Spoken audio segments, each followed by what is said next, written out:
In this lesson, we will discuss 4 ways you can begin to outsmart threat actors. Attackers are everywhere, and they are always out to get you, especially if you or your organization have something of interest, like sensitive information, digital assets, or simply resources that can be stolen. If you find that you are always reacting instead of focusing on a proactive defense, you will be missing out on a lot of valuable information and always be operating in a reactionary mode. Instead, to really increase your cyber resilience, you must be more proactive by understanding and countering threat actors through a continuous process. One of the most effective ways to learn from the different threat actors that are attacking your network is to set up and utilize deception and disruption technologies like honeypots, honeynets, honeyfiles, and honey tokens to log, monitor, and track threat actors so that we can learn about their tactics, techniques, and procedures. Now, the collection of tactics, techniques, and procedures used by a given threat actor are usually referred to as a type of adversary or a threat actor's TTPs. Tactics, techniques, and procedures, or TTPs, refer to the specific methods and patterns of activities or behaviors associated with a particular threat actor or group of threat actors. These TTPs present how a given adversary operates and can be used by your cybersecurity professionals to detect, mitigate, and counter the attacker's cyber threats. But how can cybersecurity researchers and professionals learn the different tactics, techniques, and procedures used by each different type of threat actor? That is where deception and disruption technologies get implemented within our enterprise networks. Deception and disruption technologies are designed to mislead, confuse, and divert attackers away from critical assets while simultaneously detecting and neutralizing threats. By creating a dynamic environment or presenting false information, these technologies can delay and deter adversaries, giving organizations an upper hand in identifying and countering malicious activities. The 4 commonly used deception and disruption technologies are honeypots, honeynets, honeyfiles, and honey tokens. First, we have honeypots. A honeypot is a decoy system or network set up to attract potential hackers. Honeypots are used to mimic a real system with vulnerabilities that seem attractive to attackers. The primary purpose of a honeypot is not to block or prevent attacks, but is instead focused on gathering information about the attacker's methods, motives, and TTPs. These honeypots can also be used against insider threats to detect internal fraud, snooping, and malpractice, and they can be configured to work as an actual network or simulated network using an emulation application. Our honeypots are designed to log all interactions and transactions in order to provide valuable insights into the threat landscape. These honeypots are critical to helping cybersecurity researchers identify the new types of attacks, malware, and other threats being seen on the internet before they become a widespread problem for our enterprise networks. If you are going to install a honeypot on your enterprise network, you should locate it within a screened subnet of the network or an isolated segment of the network that can be easily accessed over the internet by a potential attacker. Second, we have honeynets. A honeynet is essentially a network of honeypots to create a more complex system that is designed to mimic an entire network of systems, including servers, routers, and switches. Honeynets are often used by large organizations and research institutions to study the behavior of threat actors in a more controlled environment.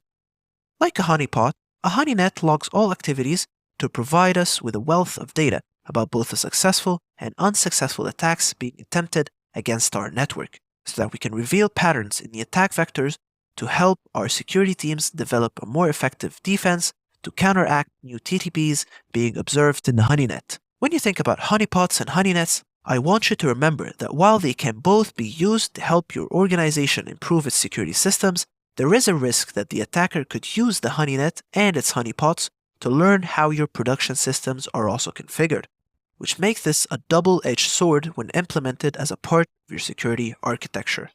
Third, we have honeyfiles. A honeyfile is a decoy file placed within a system to lure in potential attackers. A honeyfile should appear to contain valuable or sensitive information that will entice a threat actor to go after the data. But in reality, it serves as a trap and contains fake data and hidden metadata or digital watermarks in the file to attempt to enumerate the attacker's own network. When an attacker accesses the honey file, an alert is triggered that notifies the security team of the intrusion, and some honey files have embedded code that allows them to begin enumerating the attacker's network once the file is open on a computer connected to their attack network. When it comes to honey files, these can be created using any type of file you want, including word processing documents, spreadsheets, presentation files, images, database files, or even executables. These honey files are typically embedded with unique identifiers or watermarks to help track the file if it is stolen or copied, and are usually placed under loose or less strict defenses than files that contain actual sensitive data might have. Fourth and finally, we have honey tokens. A honey token is a piece of data or a resource that has no legitimate value or use but is monitored for access or use. A honey token could be a fake user account, a bogus URL, or a dummy database record. If the honey token is accessed or used, this is a clear indication that a security breach is likely occurring. Honey tokens are particularly useful for detecting insider threats. Since they have no legitimate use, any interaction with them is suspicious. For example, you may create a user account called admin or root on a Windows system, and if someone tries to log in with that account, you know that they are attacking you since no legitimate user would ever log into that account since it was only created to be used as a honey token. These honey tokens can also help with the identification of any data leak pathways and provide us with an early warning of a potential data breach. In addition to the deceptive technologies we covered of honeypots, honeynets, honey files, and honey tokens, we also could use some disruption technologies and strategies to help secure our enterprise networks, like using bogus DNS entries, creating decoy directories, generating dynamic pages to slow down web crawlers, using port triggering to hide services, and spoofing fake telemetry data during a detected network scan. First, we have bogus DNS entries. Bogus DNS entries are fake domain name system entries introduced into your system DNS server. By adding these deceptive entries, administrators can mislead attackers into accessing non-existent domains or trap systems to waste the attacker's time and resources while simultaneously alerting the defenders about potential malicious activities. Second, we can create decoy directories to disrupt the attackers. Decoy directories are fake folders and files placed within a system's storage.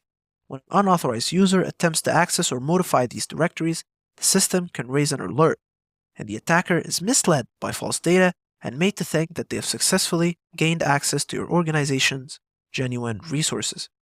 Third, we have dynamic page generation. By generating dynamic pages, websites can present ever-changing content to web crawlers to confuse and slow down the threat actor.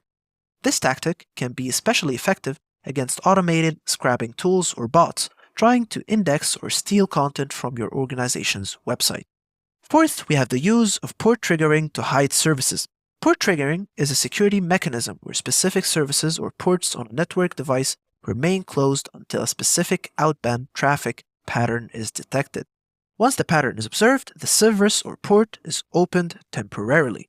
This method ensures that certain services remain invisible and inaccessible to potential attackers scanning for open ports, but become available for legitimate users when needed. Fifth, we have spoofing fake telemetry data.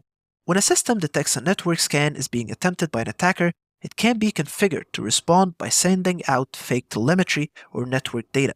This data can be used to confuse an attacker and make it more challenging for them to understand the network's real layout and prevent them from being able to identify genuine vulnerabilities in your systems. For example, if my system detected that you are running a network against it, it might report that I'm using Windows 11 instead of the macOS system I'm really using. This way, if you're trying to use a Windows 11 exploit against my system, it would fail because I'm not actually running Windows, but your scan was tricked into believing I was, since I sent back the fake telemetric data. So remember, deceptive and disruptive technologies refer to a set of tools and strategies designed to mislead potential attackers and hinder their malicious activities within a system or network, such as honeypots, honeynets, honey files, and honey tokens. A honeypot is a decoy system set up to lure cyber attackers, allowing defenders to study their actions without any real-world consequences. Similarly, A honeynet is an entire network of such deceptive systems that mimic a real-world environment to attract and analyze attackers' behaviors. A honey file is a decoy file that appears to be genuine data, but is really just a watermarked file that can be used to detect unauthorized access. Lastly, a honey token is a digital entity, such as the fake password or user credential, that when used triggers an alarm signaling a potential security breach. These technologies allow organizations to lure in threat actors, learn their TTPs, and then develop more effective countermeasures. While these tools do not replace traditional security measures, they add an extra layer of defense by turning the tables on attackers and allowing us to hunt them and remove them from our networks.